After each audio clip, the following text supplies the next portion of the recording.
spring, gold rises from the ground in the form of morel mushrooms. Those who hunt this seasonal treat are very secretive and protective of their spots. So I headed to an undisclosed location to meet with a fun guy in search of fungi in this week's Exploring Ohio. Some years Bo Fealty are better than others. is an Air Force veteran turned nurse.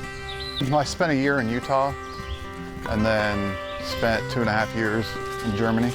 He spends his spare time here walking trails and hunting for morel mushrooms. When I was a kid, I hated mushrooms.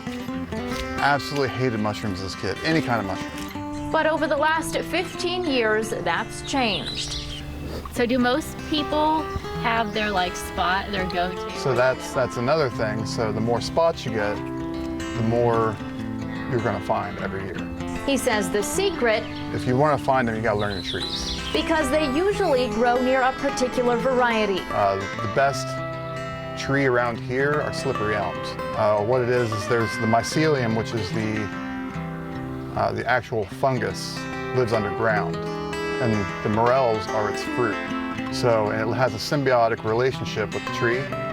When the tree dies, it says, I need to get my spores out of here so I can proliferate. And by following the trees, climbing through quite a bit of brush, and keeping our eyes peeled, we hit the jackpot. Oh, that's a nice one. For Fealty, finding them That's a very nice one. and, of course, eating them is all the fun, but he is also working to grow the community of mushroom hunters across Ohio. He runs the Facebook page Ohio Morel Hunters. I started it in 2010. And more recently, he's even started his own YouTube channel.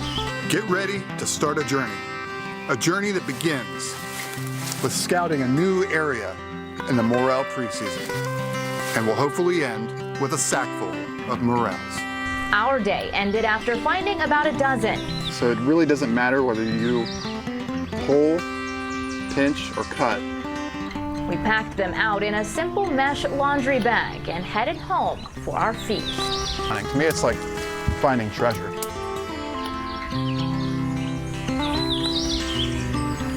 This was such a cool experience, and he emphasized you should make sure you know what you're eating before you consume it. And in case you're wondering what the best way to prepare a morel mushroom, Bo says a simple dip in flour and pan fry in butter.